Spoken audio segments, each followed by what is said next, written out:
গাছের নিচে বসে আপনি কোনো একটা আন্তর্জাতিক ক্রিকেট ম্যাচ দেখবেন সেটা বোধ করি বাংলাদেশে এই সিলেটেই সম্ভব সিলেট আন্তর্জাতিক ক্রিকেট স্টেডিয়ামে আরেকবার প্রাণ ফিরেছে সিলেটের গ্রিন গ্যালারিতে। সচরাচর এই গ্রিন গ্যালারি অনেকটাই ধূসর হয়ে পড়ে থাকে, নামেই কেবলমাত্র গ্রিন গ্যালারি, তবে রং হারিয়ে সেটা হয়ে যায় ধূসর। আপাতত স্বস্তির সবশেষ কটা দিনের বৃষ্টি বা সব মিলিয়ে প্রকৃতির সাহায্যে আরেকবার রং ফিরেছে গ্রিন গ্যালারিতে। আপনি কেবলমাত্র 150 টাকা খরচ করলেই এই গ্রিন হিল এরিয়াতে বসে বাংলাদেশ নেদারল্যান্ডসের ম্যাচ দেখতে পাবেন, যেখানে নেদারল্যান্ডস বাংলাদেশ সিরিজের ক্লাব হাউসের দাম 500, গ্র্যান্ড স্ট্যান্ডের দাম 2000, শহীদ আবু সাইদ স্ট্যান্ডের দাম 250, শহীদ তুরাব স্ট্যান্ডের দাম 150, অন্যদিকে গ্রিন হিল এরিয়ার দাম 150 টাকা।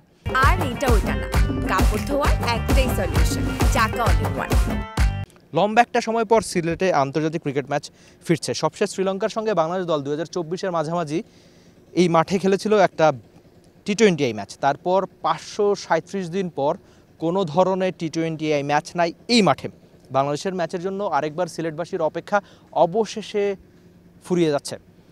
বাংলাদেশ তো এমনিতেই ক্রিকেট উন্মাদ একটা জাতি, প্রত্যেকেই ক্রিকেটটা পছন্দ করেন। যদি আমি আপনাকে প্রশ্ন করি যে আপনি যদি জেলা ভিত্তিতে সবচেয়ে বেশি ক্রিকেটটা পছন্দ করে কে বা কারা, যে কটা জেলার নাম আপনার সবার আগে মাথায় আসবে, নিশ্চয়ই সিলেটের নামটা সবচেয়ে এগিয়ে থাকবে নাকি? সেটা আপনি ওই মেয়েদের এশিয়া কাপ হয়েছিল একবার এই মাঠে, দেখেছিলাম যে গ্যালারি ভর্তি মানুষ এসে মেয়েদের সমর্থন জুগিয়েছিল। আর বিপিএল তো চট্টগ্রাম, ঢাকা, সিলেটে হয়ে থাকে, তবে সবচেয়ে বেশি সমর্থন, সবচেয়ে বেশি ক্রাউড, সবচেয়ে বেশি উদযাপন, চিৎকার বোধ করি এই সিলেটের মাঠেই দেখা যায়।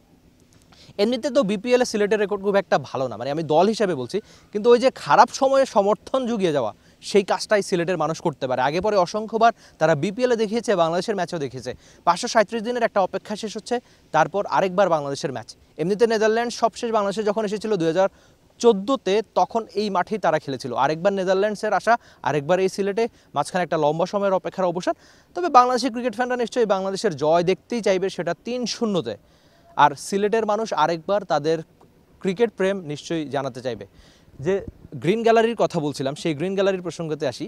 এই সিলেটের মাঠটা যখন তৈরি করা হয়, তো পাহাড় কেটে যখন একটা গ্যালারি বানানো হয়েছিল, সেখানে আবার গাছও রাখা হয়েছিল, যে মানুষজন সচরাচর বিদেশে এমন দৃশ্য দেখা যায়। বাংলাদেশের মানুষ মানেই তো গ্যালারিতে বসেই খেলা দেখা, দলকে সমর্থন যোগানো, মানে চেয়ারের কথা বলছি আমি। কিন্তু সেই গ্রিন গ্যালারিতে বসে, একটা পাহাড়ের পাদদেশে বসে, একটা গাছের নিচে বসে যে একটা আন্তর্জাতিক ক্রিকেট ম্যাচ বাংলাদেশের ক্রাউডও দেখতে পারে, সেটাই তো জানিয়েছে সিলেট। সিলেটের মাঠ নিয়ে আলোচনা সমালোচনা অনেক সময় চলতে থাকে, তবে সিলেটবাসীর ক্রিকেট প্রেম নিয়ে কখনোই বোধ করি সমালোচনা হওয়ার কথা না। যেভাবে তারা বাংলাদেশ ক্রিকেট দলকে আগে পরে সমর্থন জানায়, যেভাবে তাদের ক্রিকেট প্রেম দেখায়, নিশ্চয়ই অনেক বেশি ক্রিকেট ম্যাচ এখানে হওয়ার দরকার। আর রান হিসেব যদি আপনি করেন যে একটা টি-20 ম্যাচে তো অনেক বেশি রান দরকার, সেই রান কিন্তু সিলেটের উইকেট আগে পরে অসংখ্যবার প্রডিউস করেছে। আপনি সবশেষ সিরিজের কথা চিন্তা করতে পারেন, সেখানে শ্রীলঙ্কা এই মাঠে এসে কিন্তু 200 রানও করেছিল। ইনফ্যাক্ট বাংলাদেশ 160 রানও চেস করে ম্যাচটা জিতেছিল বটে। তো সব মিলিয়ে আপনি রান বা ক্রাউডের কথা চিন্তা করলে সিলেট খুব বেশি এগিয়েই থাকবে। আর প্রাণ ফেরা সেই গ্রিন গ্যালারির কথা, যেখানে অবশ্যই বাংলাদেশ বা বাংলাদেশের ক্রাউডরা এমন গ্যালারিতে বসে ম্যাচ দেখতে স্বস্তিতে থাকবে। বাংলাদেশ কি পারবে নেদারল্যান্ডসের সঙ্গে সিরিজটা জিততে? আর সিলেটবাসী নিশ্চয়ই প্রস্তুত বাংলাদেশকে পুরোপুরি সমর্থন দিতে, সেটা গ্রিন গ্যালারি বা পুরো মাঠ থেকেই নাকি? Rifat Emil, T Sports, Sylhet. For more updates, subscribe to our YouTube channel and click on the bell icon. Follow us on Facebook and Instagram. Download T Sports app to enjoy exciting games and highlights. Visit tsports.com.